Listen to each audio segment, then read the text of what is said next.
औज़ुबिल्लाहि मिनश्शैतानिर्रजीम बिस्मिल्लाहिर्रहमानिर्रहीम rabbi ज़िदनी इल्मा। Dear students, अस्सलाम वालेकुम। मेरा नाम है मोहम्मद ज़ीशान हैदर और आज हम स्टार्ट करेंगे फर्स्ट ईयर फिज़िक्स का चैप्टर नंबर 2, जिसका नाम है वेक्टर्स एंड इक्विलिब्रियम। वेक्टर्स और इक्विलिब्रियम पढ़ने के लिए हमें सबसे पहले इसके कुछ बेसिक्स का पता होना ज़रूरी है, जैसे कि वेक्टर्स कहाँ से आया, इक्विलिब्रियम कहाँ से आया। उसके बाद हम इसको मज़ीद अच्छे तरीके से पढ़ने के काबिल हो जाएंगे। तो सबसे पहले हम स्टार्ट करते हैं अपना जो चैप्टर है, चैप्टर 2 वेक्टर्स। वेक्टर को पढ़ने से पहले हमें फ़िज़िकल क्वांटिटीज़ के बारे में पता होना ज़रूरी है कि फ़िज़िकल क्वांटिटीज़ क्या होती है। इसकी डेफिनेशन हम पहले 9th क्लास में पढ़ चुके हैं, लेकिन इसकी डेफिनेशन थोड़ी सी मज़ीद मॉडिफाई फॉर्म में हम पढ़ेंगे फर्स्ट ईयर में। All measurable quantities having physical significance, ऐसी क्वांटिटीज़ जो एक तो आपके पास क्या हो, मेजरेबल भी हो, जिनकी कोई ना कोई क्या हो, फिज़िकल सिग्निफिकेंस भी हो, उसको हम क्या कहते हैं, फिज़िकल क्वांटिटीज़। या इसकी दूसरी डेफिनेशन आप कर सकते हैं, the quantities on which laws of physics can be describe, ऐसी क्वांटिटी जिनके ऊपर लॉज ऑफ फिज़िक्स को डिस्क्राइब किया जा सके, यानी ऐसी क्वांटिटी जिनके ऊपर फिज़िक्स के लॉज वैलिड हो, आप ये कह सकते हैं। मिसाल के तौर पे हमारे पास लेंथ है, उसके बाद हमारे पास मैस है, टाइम है, टेम्परेचर है, और बहुत सारी क्वांटिटीज़ ऐसी हैं जिनको हम मेजर भी कर सकते हैं, जिनकी कोई ना कोई फिज़िकल सिग्निफिकेंस भी है, और जो लॉज ऑफ फिज़िक्स को डिस्क्राइब कर सकते हैं, जिनके ऊपर लॉज ऑफ फिज़िक्स वैलिड होते हैं। उसके बाद हम चलते हैं, ये हमारी फ़िज़िकल क्वांटिटीज़ थी जिनको हमने डिफ़ाइन किया। अब हम देखते हैं डिफरेंट तरह की फ़िज़िकल क्वांटिटीज़, जिनमें हमारे पास सबसे पहले आती है कांस्टेंट या रेशो फिज़िकल क्वांटिटीज़। ठीक है, ऊपर सबसे ऊपर देखिए मैंने लिखा हुआ है कि हमारे पास कांस्टेंट होती हैं कुछ फिज़िकल क्वांटिटीज़, कुछ स्केलर होती हैं, कुछ वेक्टर्स होती हैं, कुछ टेंसर होती हैं, कुछ फेज़र होती हैं, और कुछ कन्वर्जन फैक्टर्स होती हैं।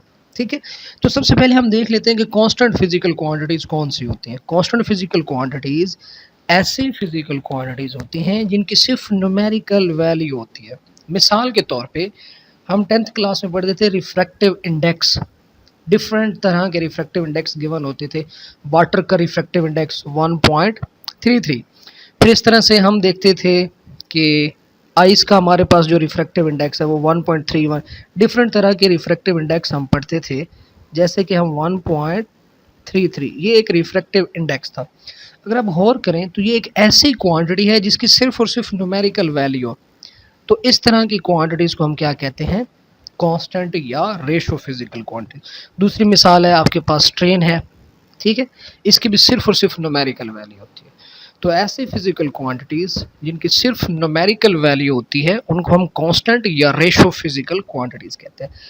और अगर आप देखें तो ये रेशो दोनों सेम क्वांटिटीज़ के दरमियान होती है। रिफ्रैक्टिव इंडेक्स का फार्मूला आप लोग पढ़ चुके हैं, किसके बराबर होता है, उसको एन से रिप्रेजेंट किया जाता है रिफ्रैक्टिव इंडेक्स को, और ये बराबर होता है c/v के। c होती है आपके पास speed of light in a space, और v होती है speed of light in a medium. ठीक हो गया, तो ये सेम क्वांटिटीज़ के दरमियान रेशो होती है। उसके बाद हम चलते हैं, दूसरी हमारे पास जो क्वांटिटी है वो है हमारे पास स्केलर, कि स्केलर क्वांटिटीज़ कौन सी होती हैं। ये आप पढ़ चुके हैं, ऐसी क्वांटिटीज़ जिनकी न्यूमेरिकल वैल्यू और यूनिट होता है, इनको आप मैग्नीट्यूड कहते हैं।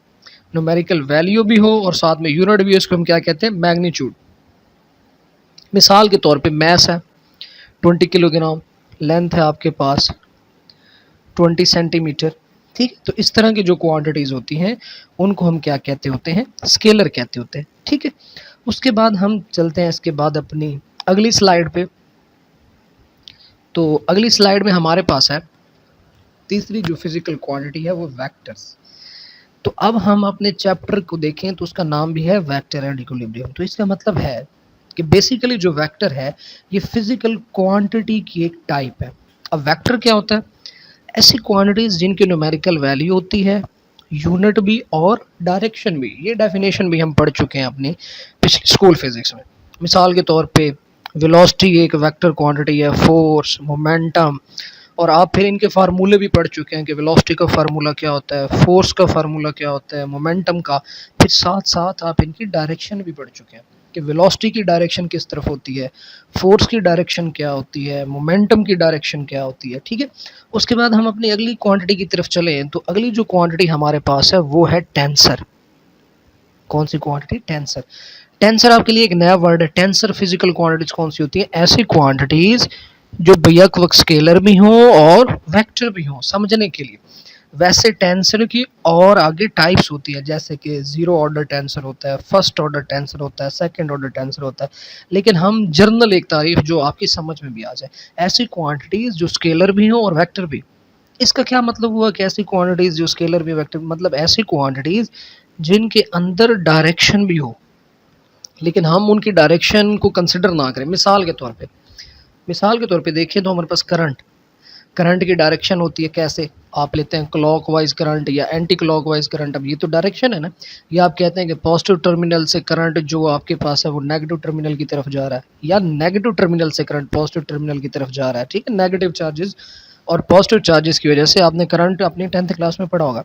तो देखिए करंट की डायरेक्शन है, लेकिन हम करंट को स्केलर क्वांटिटी लेते हैं। उसकी रीज़न क्या होती है कि करंट जो है इसकी डायरेक्शन है, लेकिन ये फॉलो नहीं करता लॉज ऑफ वेक्टर एडिशन को। इस वजह से हम इसको वेक्टर कंसिडर नहीं करते। इसी तरह से प्रेशर है, उसकी भी डायरेक्शन होती है। मोमेंट ऑफ इनर्शिया है, जो कि हम चैप्टर 5 में पढ़ेंगे, मोमेंट ऑफ इनर्शिया इसके बारे में। तो याद रखें टेंसर क्वांटिटीज कौन सी? जो स्केलर भी हो और वेक्टर भी हो। फिर आगे इनके और भी टाइप्स हैं, लेकिन हम एक जनरल डेफिनेशन टेंसर के बारे में पढ़ रहे हैं। नेक्स्ट स्लाइड पे चलते हैं तो उसमें है फेजर। फेजर कौन सी फिजिकल क्वांटिटी होती है? ये एक ऐसी फिजिकल क्वांटिटी होती है जिसके पास न्यूमेरिकल वैल्यू होती है। Number 1 unit. अब मैंने पीछे आपको बताया कि न्यूमेरिकल वैल्यू और यूनिट को मजमूई तौर पे क्या कहते हैं? मैग्नीट्यूड कहते हैं। इन क्वांटिटीज में एक तो इनके पास मैग्नीट्यूड होता है, दूसरा इनके पास फेज होता है। फेज से मुराद एंगल, यानी ये ऐसी क्वांटिटीज हैं जिनके पास मैग्नीट्यूड भी होगा और एंगल भी होगा। मिसाल के तौर पे अल्टरनेटिंग वोल्टेज है, ये हमारा सेकंड ईयर में है, जिसका फार्मूला होता है V = V0 sin थीटा। ये थीटा की जगह ओमेगा टी लिखा गया है जी, ठीक है। यहाँ पे असल में ये क्या होता है? V = V0 sin theta. Theta जो है ये एक टर्म के बराबर होता है जिसको हम ओमेगा टी कहते हैं, और ये फर्स्ट ईयर के चैप्टर नंबर 7 में पढ़ेंगे, ठीक हो गया। इसी तरह से अल्टरनेटिंग करंट होता है, इसका फार्मूला होता है I = I0। ये I है जी, यहाँ पर I0 नहीं है, सॉरी ये गलती से लिखा गया। यहाँ पर I = I0 sin theta. Theta फिर किसके बराबर होता है? Omega T. तो यहाँ पर ये आपके पास I है जस्ट, ठीक है। तो ऐसी क्वांटिटीज जिनके पास क्या हो? मैग्नीट्यूड भी हो और एंगल भी हो, उनको हम कहते हैं फेजर क्वांटिटीज। ये क्वांटिटीज आपको इसलिए पढ़ाई जा रही हैं ताकि आपको पता चले कि ये वेक्टर्स असल में है क्या, ये कहाँ से आए, ये किसका पार्ट है, किसका हिस्सा है। उसके बाद आपको बता रहे हैं जी आखिरी क्वांटिटी जो यहाँ पर हम डिफाइन करेंगे वह कन्वर्जन फैक्टर।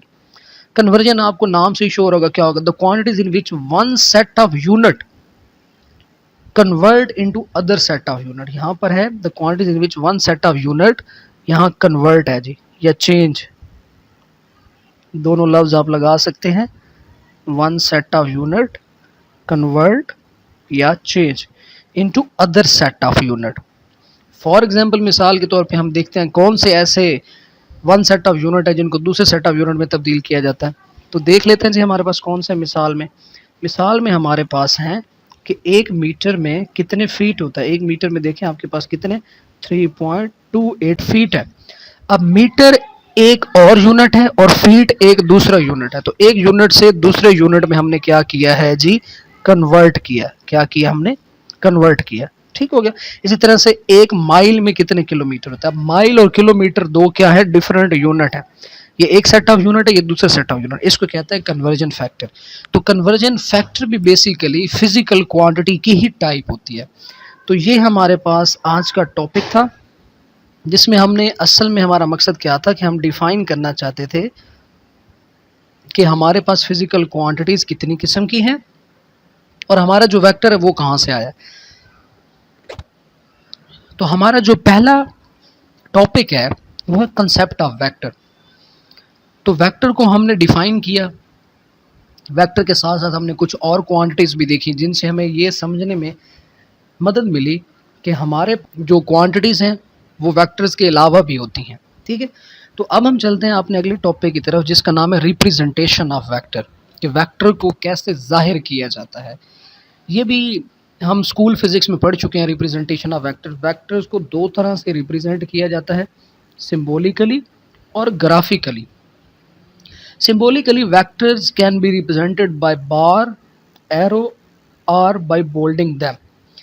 हम सैम्बल्स की मदद से, जैसे कि मिसाल के तौर पे हमारे पास है फोर्स, ठीक है, फोर्स को हम क्या कर देंगे, बोल्ड कर देंगे ऐसे करके, ठीक हो गया, ये बोल्ड कर दिया हमने फोर्स को।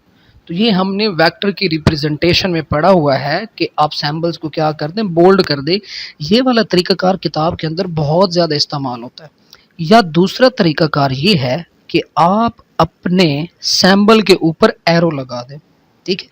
तीसरा तरीकाकार ये है कि आप अपने सैम्बल के ऊपर बार लगा दें, ठीक हो गया। एक बात ज़हन में रखिएगा, आप अपने सैम्बल के ऊपर भी बार लगा सकते हैं और नीचे भी बार लगा सकते हैं। इसी तरह से आप अपने सैम्बल के ऊपर भी एरो लगा सकते हैं और नीचे भी एरो लगा सकते हैं। ये वेक्टर को सिम्बोलिकली रिप्रेजेंट करने का मेथड है, ठीक हो गया। यानी कोई आपसे पूछे कि वेक्टर को आप कैसे रिप्रेजेंट करेंगे, तो आप उसे क्या बताएंगे, या तो हम उसे क्या कर देंगे, बोल्ड कर देंगे, या हम बार और एरो का इस्तेमाल करेंगे। और बार और एरो हम सैम्बल के ऊपर भी इस्तेमाल कर सकते हैं और नीचे भी। अब हम चलते हैं दूसरा तरीका, वेक्टर को ग्राफिकली रिप्रेजेंट करने का। ये हम पढ़ चुके हैं कि वेक्टर को अगर आपने ग्राफिकली रिप्रेजेंट करना है तो आपको एक लाइन सेगमेंट से रिप्रेजेंट करना पड़ेगा। जैसे कि ये एक लाइन सेगमेंट है, फॉर एग्जांपल मेरे पास एक वेक्टर ए है। अगर वेक्टर ए है तो इसके ऊपर आपको क्या लगाना पड़ेगा, एरो लगाना पड़ेगा। Vector can be represented by a line segment with an arrow head. The line represent the magnitude, ठीक, ये यहाँ पे मैं हाईलाइट कर रहा हूँ, ये मैग्नीट्यूड, ठीक होगा। इसी तरह से and arrow gives the direction. दो चीज़ें हाईलाइट की है हमने, क्या क्या, एक मैग्नीट्यूड और एक डायरेक्शन। अब देखिए कि क्या मतलब है इसका। इसका मतलब है कि लाइन की लेंथ, फॉर एग्जांपल हम कर लेते हैं 2 सेंटीमीटर की ये लाइन है, तो ये 2 सेंटीमीटर मैग्नीट्यूड होगा। कैसे, इसमें ये दो न्यूमेरिकल वैल्यू होगी और सेंटीमीटर इसका यूनिट।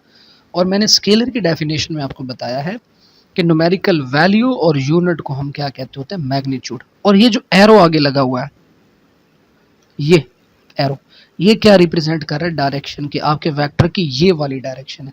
अगर यही एरो इस तरफ लगा होता तो क्या मतलब होता है कि आपके वेक्टर की ये वाली डायरेक्शन है, ठीक हो गया। तो ये होता है ग्राफिकली वेक्टर को रिप्रेजेंट करने का तरीका। तो आज का जो टॉपिक है उसमें क्या था, उसमें सिर्फ और सिर्फ हमने क्या किया है, वेक्टर्स को देखा है कि वेक्टर्स क्या होते हैं, और फिर वेक्टर असल में आए कहाँ से हैं, फिजिकल क्वांटिटी से।